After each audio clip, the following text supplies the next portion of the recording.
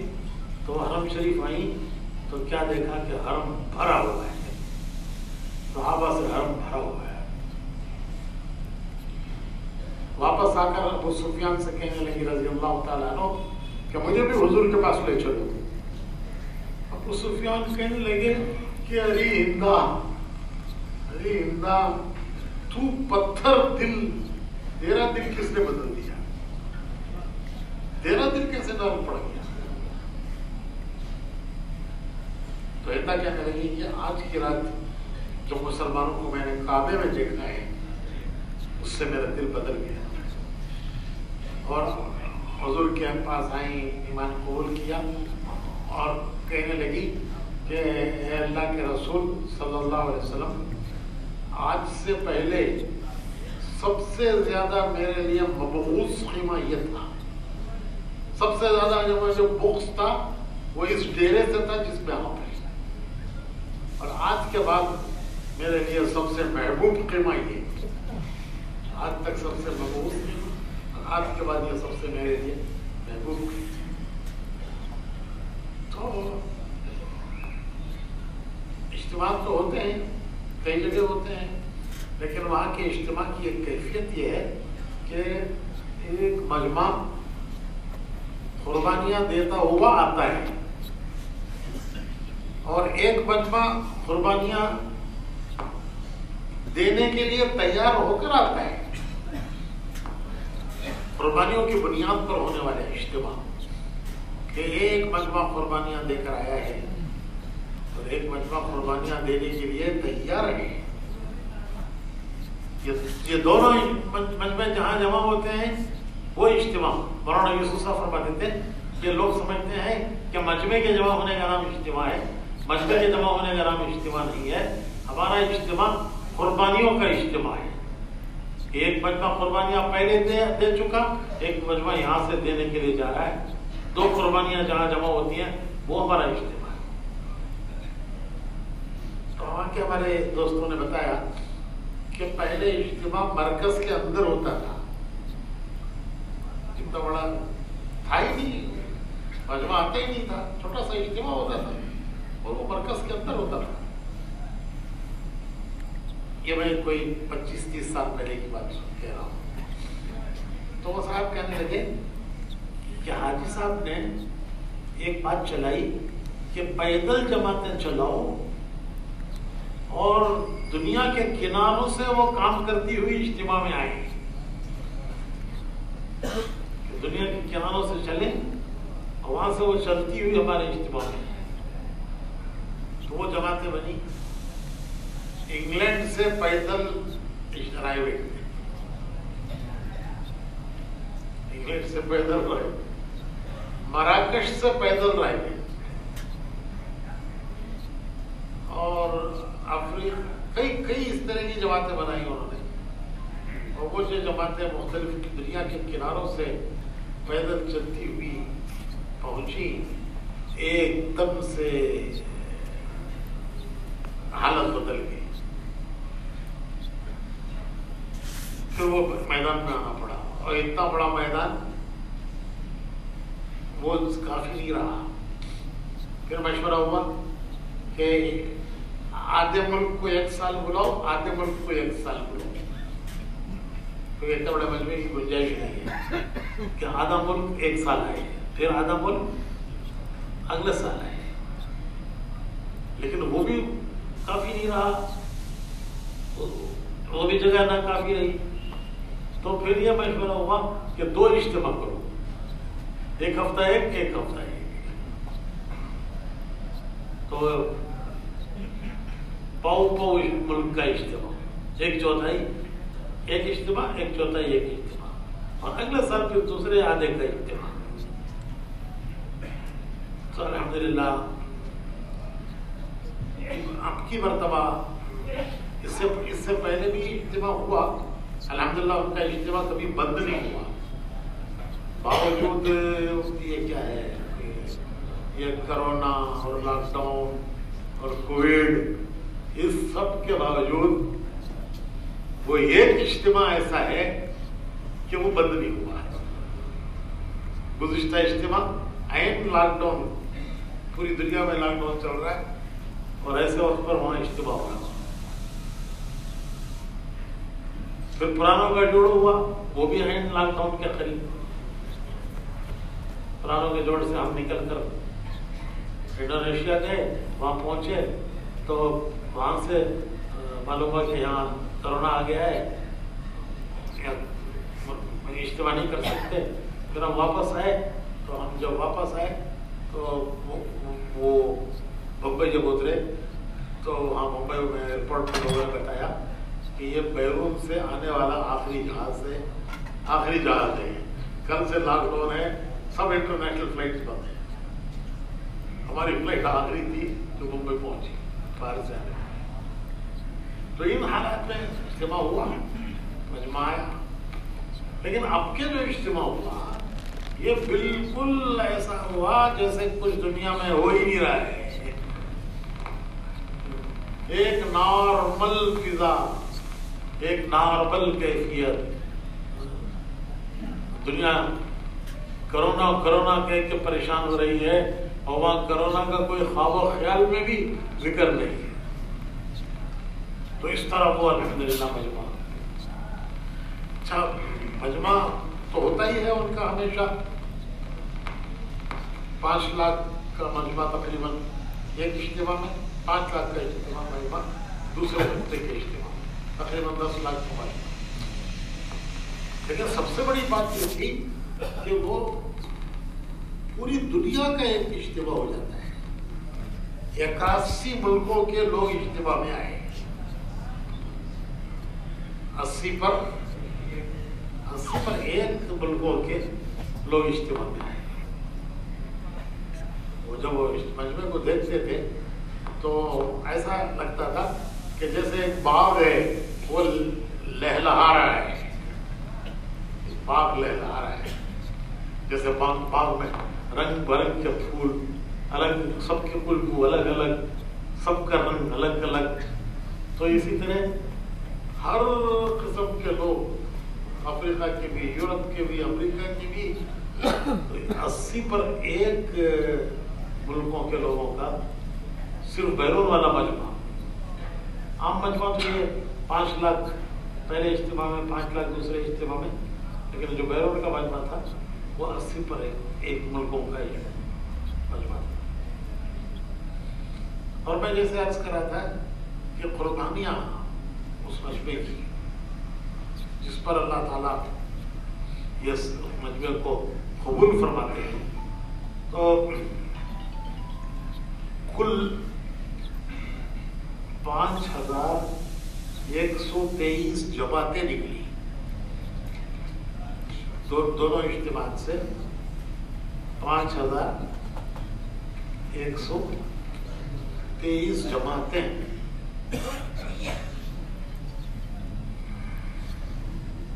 جس میں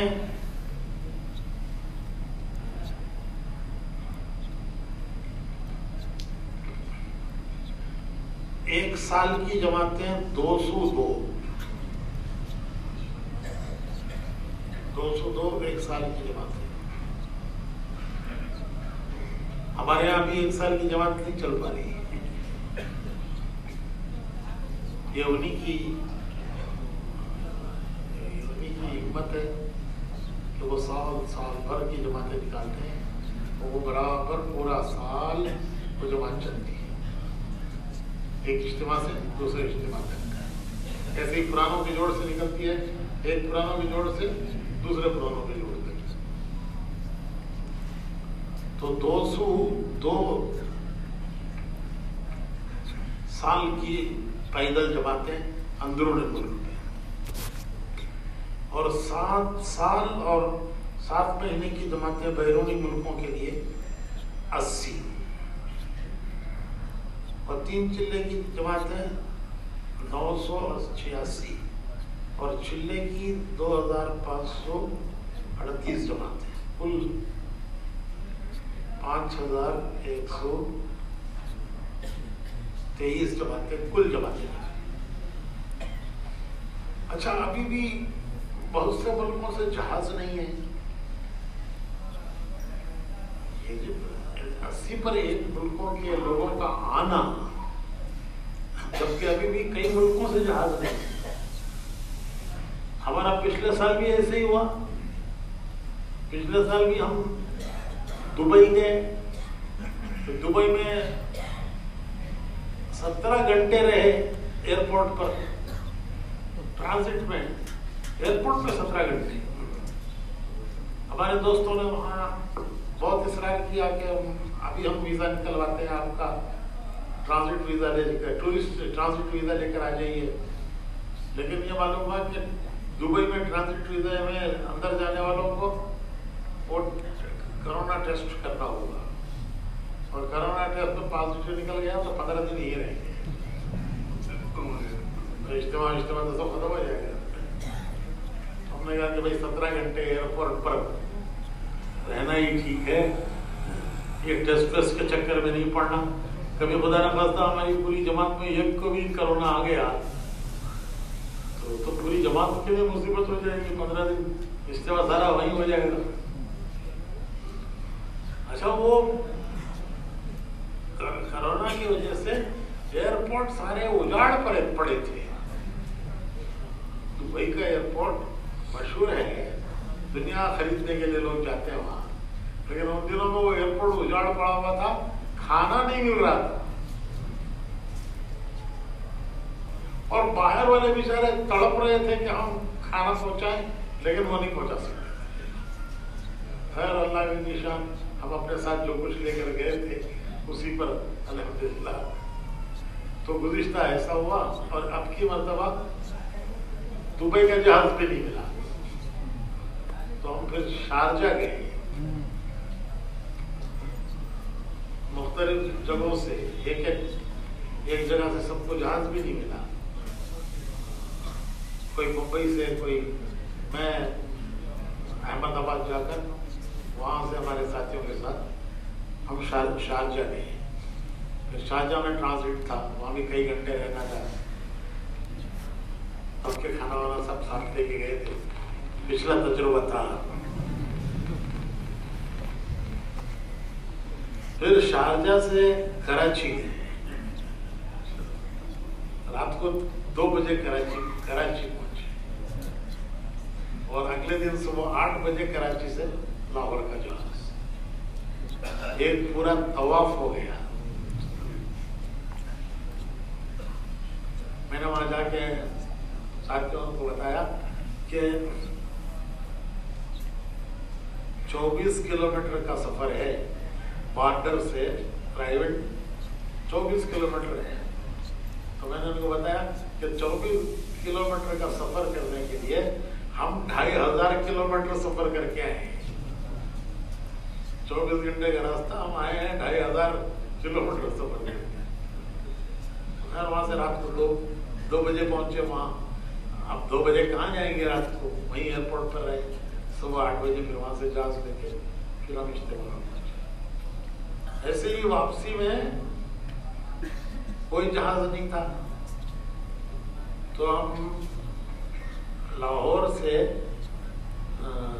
سری لنکا گئے.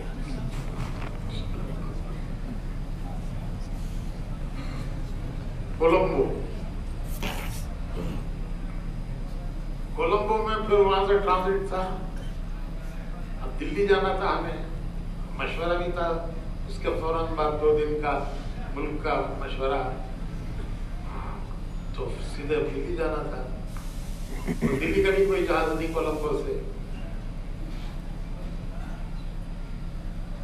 تو لاہور سے کولمبو سے حیدرآباد،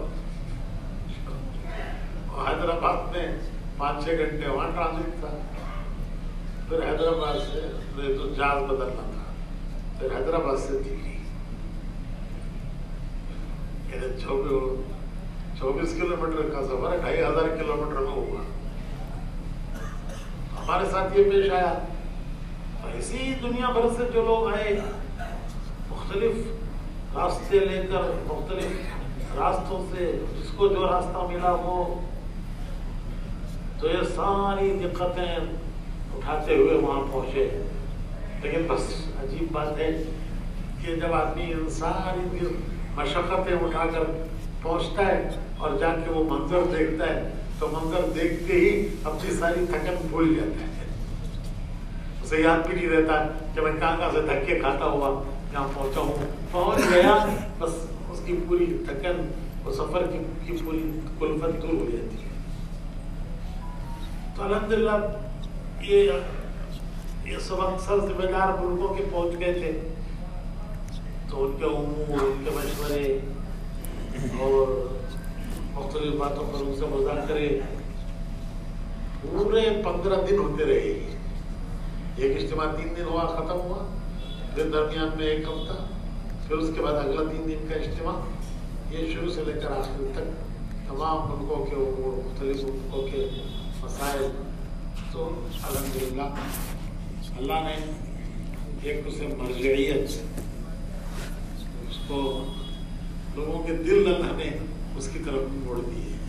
یہ ان بزرگوں کی پرانوں کی قربانیاں ہیں. کہتے ہیں کہ جب پہلا اجتماع ہوا تو حاجی عبدالوہاب صاحب کارگزاری سناتے تھے کہ پہلا اجتماع ہوا، مولانا یوسف صاحب رحمۃ اللہ علیہ تشریف لائے.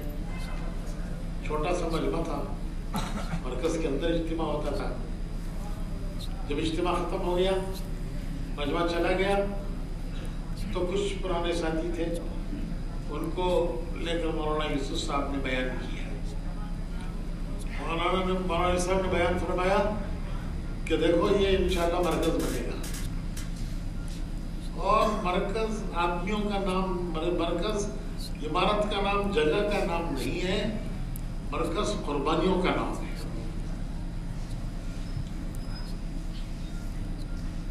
پھر مولانا صاحب نے تشکیل کی کہ کون یہاں مرنے کے لیے تیار ہوتا ہے، موت پر تشکیل کرو کہ یہیں پڑے رہیں گے، یہیں پڑے رہیں گے، یہیں مریں گے، اور جو بھی حال آئے گا یہاں سے نہیں جائیں گے. بھوک آئے گی، ہمارے ذمہ روٹی نہیں ہے، تمہیں روٹی کھلانا ہمارے ذمہ نہیں ہے. بیمار ہو جاؤ گے تو تمہاری علاج کرانا ہماری ذمہ نہیں ہے.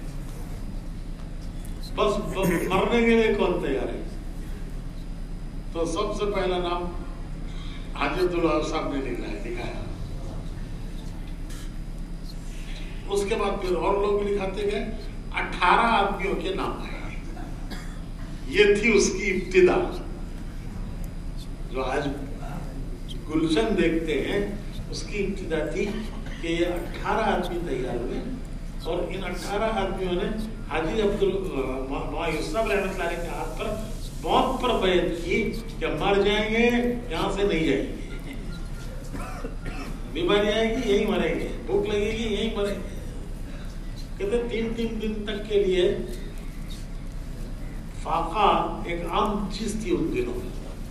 3 دن کا فاقہ عام چیز تھی. اور کبھی 3 دن کے فاقے کے بعد کہیں سے روٹی آتی اور ہم کھانے بیٹھتے تو اتنے میں کوئی جماعت آ جاتی کہ بھائی مہمان آ گئے، پہلے ان کو کھلاؤ. مولانا یوسف صاحب نے فرمایا کہ قربانیوں کی بنیاد پر جو مرکز بنے گا وہ ہدایت کے پھیلنے کا ذریعہ بنے گا. اور پھر اسی بیان میں فرمایا، حاجی عبدالوہاب صاحب فرماتے تھے کہ جب ملک کا مال بنیاد بنے گا تو وہ دنیا میں فتنہ پھیلنے کا ذریعہ بنے گا. تو ان کی قربانیاں کہ اللہ نے پورے عالم کا رجوع ادھر کر دیا. 18 آدمی تھے، اور اب ایوریج جو روزانہ وہاں کا دسترخوان ہے، عام دنوں میں، اجتماع کے دنوں میں تو یہ مجمع ہے، عام دنوں میں 5,000 کا ایوریج مجمع ہے جو روزانہ کھانا کھاتے ہیں. وہاں عام دنوں میں آنے والی جماعتیں، جانے والی جماعتیں، اور وہاں مرکز پر رہنے والے لوگ، تو 5,000 کا مجمع ہے. اللہ پاک نے روزی کے بھی دروازے کھول دیے، ہدایت کے بھی دروازے کھول دیے، ہدایت کے دروازے. یہ اصل روح ہے، اس کام کی روح ہے، کام کی اصل روح یہ کوئی ایک ظاہری ترتیب ہے، جماعتوں کا بنانا، جماعتوں کا بنانا، لیکن اندر کی جو روح ہے وہ اللہ کے دین کی قربانیاں، اور اللہ کے دین کے لیے قربانیوں کا اندر کا جذبہ کہ ہمارا سب کچھ اللہ کے دین کے لیے کام آ جائے۔ میرا گزشتہ پرانوں کے جوڑے میں بیان ہوا وہاں پرائیویٹ میں، یہ ابھی تو اجتماع تھا، اس سے پہلے پرانوں کا جوڑا، تو پرانوں کے جوڑے میں بہت ساری باتیں آئیں۔ میں نے ایک بات کہی کہ وہ ہمارے بزرگ فرمایا کرتے تھے کہ ایک آدمی یہ فرمایا کرتے تھے کہ دیکھو جو ہماری ابتدا دیکھے وہ کامیاب، اور جو ہماری انتہا دیکھے وہ ناکام۔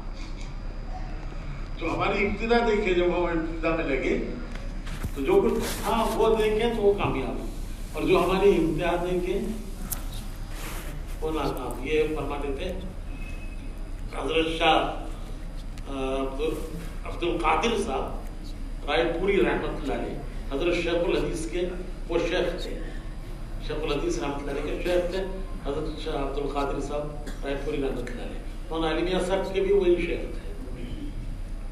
تو وہ فرماتے تھے کہ جو ہماری ابتدا دیکھے وہ کامیاب، اور جو ہماری انتہا دیکھے وہ ناکام۔ اور فرماتے تھے کہ ایک آدمی آیا، ایک بزرگ کے پاس گیا مرید ہونے کے لیے، مرید ہونے کے ارادے سے، تو خانقاہ میں پہنچا، دیکھا کہ حضرت ماشاءاللہ چارپائی پر لیٹے ہیں، کوئی ٹانگیں دبا رہا ہے، کوئی ہاتھ دبا رہا ہے، کوئی سر میں تیل لگا رہا ہے۔ وہ حضرت کو کھانا بھی نہیں کھانا پڑتا، لوگ لقمے بنا کے منہ میں کھلاتے ہیں۔ تو وہ بیٹھا دیکھتا رہا بہت دیر تک۔ حضرت کی نگاہ پڑی کہ بیچارہ کوئی آدمی آیا ہے، بہت دیر سے بیٹھا ہے۔ تو حضرت نے پوچھا کہ بھائی کیا کام ہے، کیسے آنا ہوا، کس لیے آئے ہو؟ تو وہ کہنے لگا کہ حضرت میں آیا تو تھا مرید بننے، لیکن اب تو آپ مجھے پیر ہی بنا دیجیے۔ تو مرید بننے میں کوئی مزہ نہیں ہے، مزہ پیر بننے میں۔ تو شاہ عبد القادر صاحب فرما دیتے کہ ہمارا ابتدا کا زمانہ کوئی دیکھے تو کھانے کو کھانا نہیں ملتا تھا، کئی دن واقع ہوتے تھے، اور وہ دیکھے تو کامیاب، اور انتہا دیکھے تو میں یہ عرض کر رہا تھا کہ ایک پرائیویٹ وہ تھا کہ 18 آدمیوں پر بنیاد کھائی گئی، کتنے، اور 5000 آدمی آج روزانہ کھانا کھاتے، اور ایک بات وہ تھا 3 دن تک کے فاقے ہوتے تھے، اور آج اللہ کا فضل ہے کہ وہاں یہ بیماری کے زمانے میں بھی لوگ وہاں آتے تھے۔ وہ سب کے لیے ان کا دل کھلا ہوا ہے، اللہ قبول فرمائے، اللہ ہمیں اپنے مزاج پر باقی رکھے۔ یہ دعوت کا مزاج ہے، اس کی بنیاد اللہ کے دین کے لیے اپنی جانوں کو، اپنے مالوں کو قربان کرنا، اور دنیا میں کچھ نہیں چاہنا، اس کا بدلہ آخرت میں چاہنا، اللہ سے چاہنا، بدلہ آخرت سے چاہنا۔ ہمارے اچھا ان کی یہ اعلیٰ ظرفی کی بات ہے کہ سارے بیانات ہمارے ہی لوگوں کے ہوئے، جو ہمارے حضرات گئے ہوئے تھے، مولانا ابراہیم صاحب، مولانا احمد لاٹ صاحب، مولی زہر صاحب، سارے اجتماعات، عمومی اجتماعات بھی، ایک صرف روانی کا بیان اور ایک ابتدا کا اثر کے بعد کا بیان، اور باقی سارے بیانات ہمارے بزرگوں سے۔